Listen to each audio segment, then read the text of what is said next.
Charles Darwin जब अपनी book publish कर रहे थे, बुक लिख रहे थे, तब वो एक रिचुअल फॉलो कर रहे थे जिसकी वजह से उन्हें बुक लिखने में बहुत हेल्प मिली। क्योंकि जब भी कोई राइटर बुक लिखता है तो उसे उस बुक के लिए फोकस चाहिए होता है, डिस्ट्रैक्शन को साइड में रखना होता है।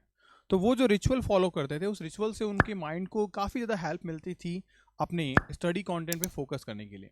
वो मैं आपको आज बताने वाला हूँ कि जब वो बुक लिखते थे तो सुबह मॉर्निंग में उठते थे एंड अपने स्टडी पे फोकस किया, उन्होंने अपने बुक के लिए कंटेंट सोचा, देन फिर अपना ब्रेकफास्ट किया, अपने डेली के जो काम किए, उसके बाद में फिर एक गैप लिया और वो टहलने निकल गए अपने घर के आसपास। थोड़ी देर वहाँ टहले, फिर वापस आए, वापस उन्होंने अपने बुक पे काम किया, 2-2.5 घंटे काम किया, देन फिर वापस से वो अपने घर के अंदर अपने गार्डन में काम करने लग जाते, आधे घंटे वहाँ काम किया, फिर दोबारा से आते और फिर अपनी बुक पे काम करने लगते। आपने एक चीज़ नोटिस की कि वो फ्रिक्वेंट ब्रेक्स ले रहे हैं और इन फ्रिक्वेंट ब्रेक्स की वजह से उनकी बॉडी जो है वो चेंज हो जाती है माइंड के अकॉर्डिंग। मैं आपको बताता हूँ कैसे। हमारा जो ब्रेन है वो दो रिचुअल्स पे काम करता है। एक होता है ब्रेथ फर्स्ट सर्च यानी BFS, और दूसरा होता है हमारे पास में DFS यानी डेप्थ फर्स्ट सर्च। अब हमारा जो ब्रेन है वो जब ब्रेथ फर्स्ट सर्च में होता है तो बहुत सारे डिस्ट्रैक्शन के साथ में काम करता है, लेकिन जब हम सेकंड रिचुअल में आते हैं जिसे हम कहते हैं डीप फर्स्ट सर्च, तो वहां पे क्या होता है, हमारा माइंड खुद की बॉडी को तैयार कर लेता है कि आपको सारे डिस्ट्रैक्शन से दूर रहना है और अब जाके फोकस करना है।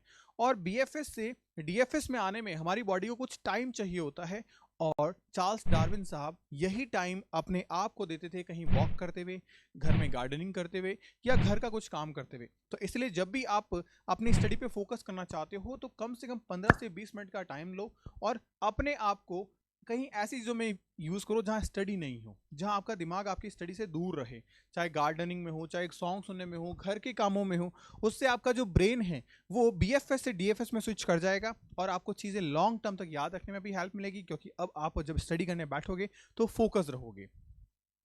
इस स्टोरी के माध्यम से मैं आपको ये बताने वाला हूँ आज के वीडियो में, क्योंकि हम बात करेंगे रिवीजन की टेक्निक को। और जब हम रिवीजन करते हैं तो रिवीजन का टाइम ड्यूरेशन कम हो, उसके लिए हमारे पास सबसे इंपॉर्टेंट चीज़ है हमारा डिस्ट्रैक्शन।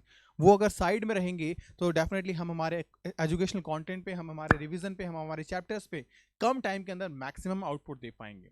तो स्टार्ट करेंगे इस वीडियो को। एक बार फिर से आप सभी का स्वागत है एम्स नर्सिंग इंस्टीट्यूट के शानदार प्लेटफॉर्म पे, जहां पे मैं आज आपसे बात करने वाला हूं रिवीजन की स्ट्रेटजी को लेकर, क्योंकि एग्जाम हमारे करीब आ चुके हैं। कहीं ना कहीं हमें हमारे एंट्रेंस एग्जाम को क्रैक करने के लिए कुछ ऐसी चीज़ें चाहिए जिससे हम हमारे एग्जाम को फोड़ पाएं, यानी कि हम हमारे एग्जाम में बहुत अच्छे से रिस्पॉन्स कर पाएं।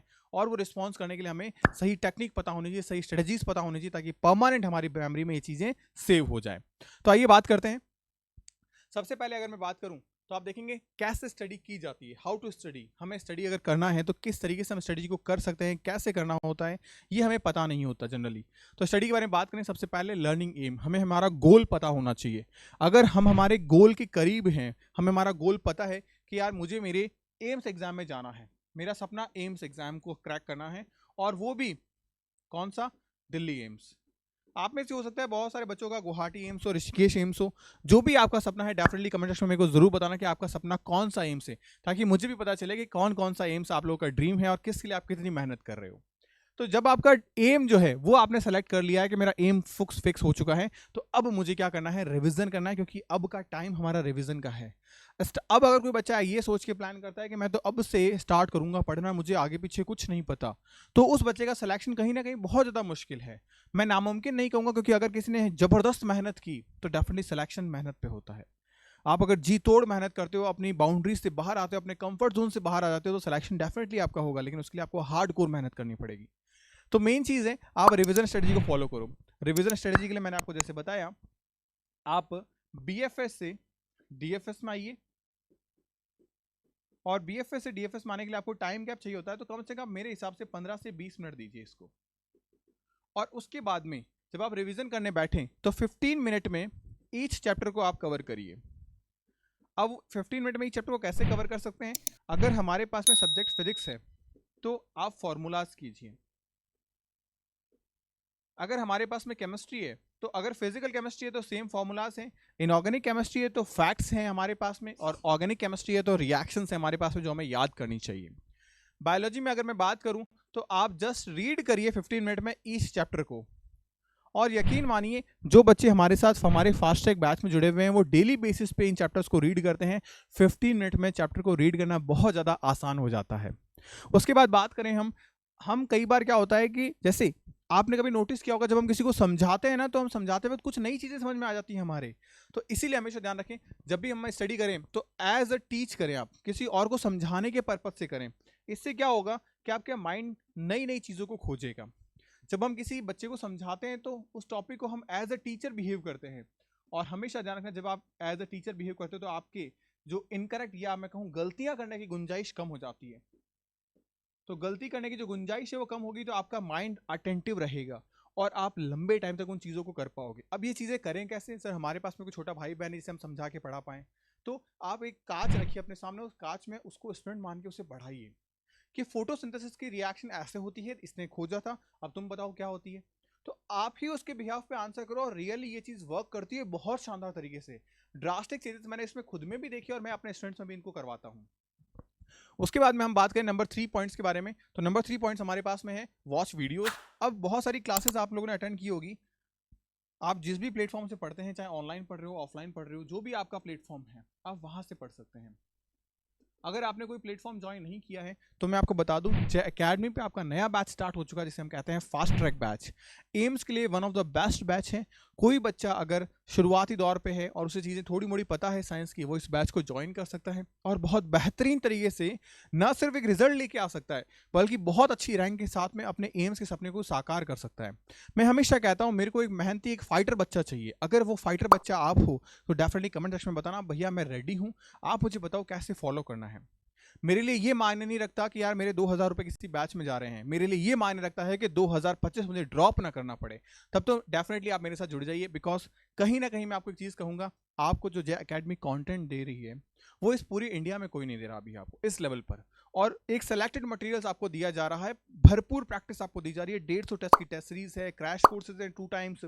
हर एक चीज़ जो आपके सिलेक्शन के लिए करीब लेके जाएगी वो डेडिकेशन के साथ में जे एकेडमी की पूरी टीम आपके लिए करेगी। तो मुझे बस आपकी तरफ से एक हार्डकोर मेहनती बच्चा चाहिए। अगर सीरियसली आपके अंदर वो बच्चा है जो मेहनत करने के लिए रेडी है, तो डेफिनेटली आप और हम मिलके आपके सिलेक्शन के लिए जबरदस्त मेहनत करेंगे। तो अब ऑनलाइन ऑफलाइन जो भी आपके पास में क्लासेस हैं, आप उन क्लासेस को करो, उन नोट्स को पढ़ो, क्योंकि हमारी रेगुलरिटीज इन पे मैटर करती है। हम अक्सर ये सोचते हैं कि क्लासेस से हमारा टाइम वेस्ट होता है, नहीं ऐसा नहीं है। जैसे जे एकेडमी के जो बच्चे हैं, मैं उन्हें प्रेफर करता हूँ कि आज अब वो इस फेज में है कि वो इंटू 2 के अंदर क्लासेस देखे, उससे वो टाइम सेव कर लेते हैं। क्रैश कोर्सेज में भी मैं बच्चों को कई बार प्रेफर करता हूँ कि आप रिकॉर्डेड फॉर्मेट में देखें, उससे आप आधा टाइम सेव कर लोगे, उस आधे टाइम में हम प्रैक्टिस करेंगे क्वेश्चन की, उससे हमारी तैयारी और शानदार होगी। नेक्स्ट मैं बात करूं माइंड मैप्स। जब भी आप चीज़ों को पढ़ते हो तो आप माइंड मैप्स के तौर पे पढ़ें। माइंड मैप्स के तौर पे चीज़ें क्या होता है, हमारा ब्रेन जो ह्यूमन ब्रेन है, वो ब्रेन किसी पैराग्राफ को याद करने के कंपैरिजन में सबसे अच्छी चीज़ है, उससे इमेज याद रहती है, फोटोज याद रहती हैं। आपने भी देखा होगा, हमें मूवीज याद रहती है एकदम लाइन बाय लाइन, किस मूवी पे कैसे पंच मारा था, कौन सी बिल्डिंग पे जाके वो विलन गिरा था, हर एक चीज़ याद रहती है। लेकिन वहीं अगर हम कहीं बुक में देखते हैं पढ़ी हुई चीज़ें, हमें वो याद नहीं रहती। रीज़न इमेज, हमारा ब्रेन जो है वो फोटोग्राफिक मेमोरी पे वर्क करता है। इसलिए जब हम फ्लो चार्ट बनाते हैं तो आप देखो यहाँ पे एक डायग्राम बन गया, कैसा, यूग्लिना जैसा, अमीबा जैसा, एक लग रहा है कोई जानवर जैसा कुछ तैर रहा है, तो ऐसा एक फ्लो चार्ट बन गया। और ये फ्लो चार्ट हमारे ब्रेन में इस तरीके से डेप कर जाता है कि हमें चीज़ें याद रहती है, और ये बहुत हेल्प करता है हमारे एग्जामिनेशन के अंदर हमें इन चीज़ों को बाहर निकालने में कि हमारा आंसर क्या होगा। नेक्स्ट हमारे पास में आता है पास्ट पेपर्स।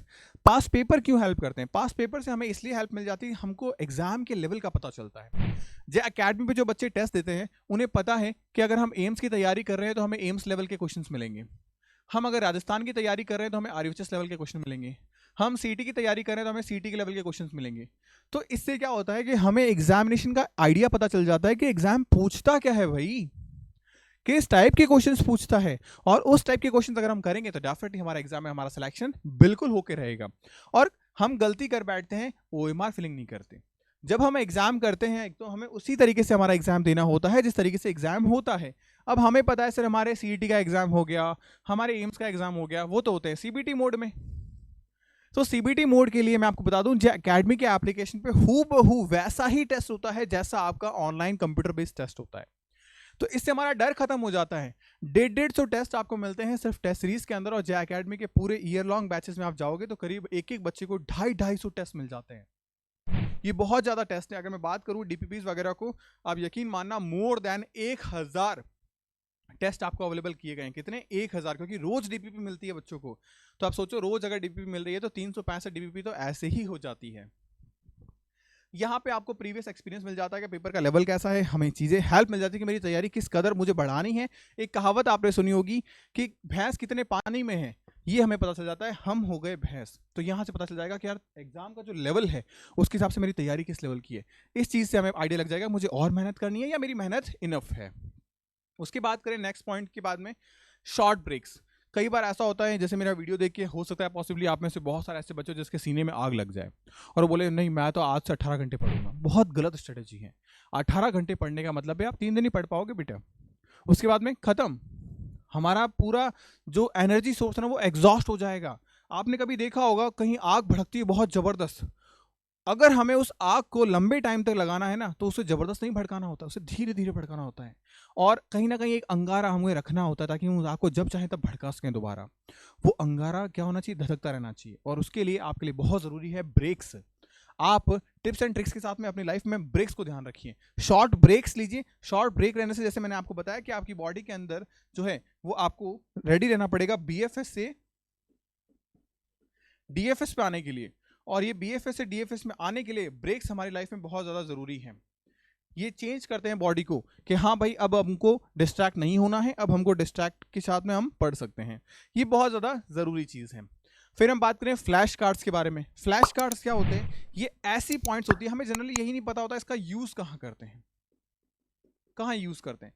फ्लैश कार्ड्स का हम यूज़ करते हैं वहाँ पे जो चीज़ें हमें दिक्कत पैदा करती है। क्या पैदा करती है, दिक्कत पैदा करती है। दिक्कत कैसे, कोई फॉर्मूला हमने याद किया लेकिन वो बार बार गलत कर बैठते हैं हम, उस फॉर्मूले का फ्लैश कार्ड्स बनाओ और उसे अपने कांच के आगे जहाँ पे आप ज़्यादा टाइम स्पेंड करते हो, जैसे खासतौर से लड़कियाँ मिरर के सामने बहुत ज़्यादा टाइम स्पेंड करती है, तो मिरर पे चिपका लो ये फॉर्मूला मुझे बार बार। जैसे नीटा, आपने देखा होगा नीटा एफिशिएंसी, उसका फॉर्मूला हम अक्सर भूल जाते हैं, इसके डायमेंशंस भूल जाते हैं। तो नीटा का फॉर्मूला, नीटा की जो डायमेंशंस है वो लिख के रख दी हमने, उससे वो चीज़ें बार बार रिकॉल में हेल्प करेगी। तो हमेशा ध्यान रखिए फ्लैश कार्ड्स हमेशा उन चीज़ों को बनाओ जो हमें याद रखने में दिक्कत पैदा करती है। याद रखने में जो दिक्कत पैदा करती है उसे क्या करो, फ्लैश कार्ड्स में डाल दो। फ्लैश कार्ड्स हर एक चीज़ के नहीं बनाए जाते हैं, ध्यान रखिएगा। तो फ्लैश कार्ड्स का यूज़ मैंने आपको बताया। उसके बाद में ध्यान रखना आराम से हर एक चीज़ को सुनो, जैसे आप मेरे को सुनते हुए आ रहे हो, क्योंकि जब आप क्लासेस को प्रॉपर्ली सुनते हो तो चीज़ें बहुत आसानी से आपके दिमाग में सस्टेन हो जाती है। आपको जब एग्जाम होगा तो वही चीज़ें एकदम वेपराइज होकर बाहर आएगी। और ये सर्दियों का सीज़न है, सर्दियों के सीज़न में क्या होता है, जितना पढ़ोगे उतनी चीज़ें जमती चली जाएगी। और एग्जाम होगा गर्मियों में हमारे, और गर्मियों में चीज़ें भाप बन के बाहर आती है। तो जो चीज़ें हमने पढ़ी है वो चीज़ें फिर भाप बन के बाहर आएगी और एग्जाम में सवाल सारे सारे सही होते चले जाएंगे। तो अभी बस जमाने का टाइम है, सर्दियां पड़ रही है, जितना हो सके उतना स्टडी कंटेंट अपने दिमाग में जमा लो। नेचर भी तो सपोर्ट कर रही है इस चीज़ को। और एग्जाम में जब गर्मियां होगी अप्रैल मई के अंदर, तो जबरदस्त गर्मी होगी, यही पढ़ाई गई चीज़ें, यही फॉर्मूले से वापस क्या होंगे, वेपर फॉर्म में बाहर आएंगे। पकड़ लेना, हाँ फोर्स का फॉर्मूला आ गया, नीटा का डायमेंशन आ गया, अब बस आंसर हमारे अपने आप करेक्ट होते चले जाएंगे। तो ये प्रॉपर जो 7 टिप्स मैंने आपके साथ शेयर किए जो आपके मेमोरी को और ज़्यादा बूस्ट करेंगे, और एक सही तरीके से, सही रणनीति से अगर आप इसको फॉलो करते हो तो डेफिनेटली एग्जाम का हर एक सवाल, हर एक कॉन्सेप्ट, हर एक लाइन आपके दिमाग में रहेगी जब आप एग्जाम देने जाओगे। तो होपफुली इस वीडियो के माध्यम से मैंने रिवीजन की सारी चीज़ें आपको बताई। और भी इंटरेस्टिंग वीडियोस इस चैनल पे आपके आते रहेंगे। लाइक एंड सब्सक्राइब के फॉर्म में आप अपना प्यार जरूर बांटिएगा मेरे साथ में। और हर रोज़ अब जय अकेडमी फॉर नर्सिंग के यूट्यूब चैनल पे क्लासेस स्टार्ट हो चुकी है आपकी।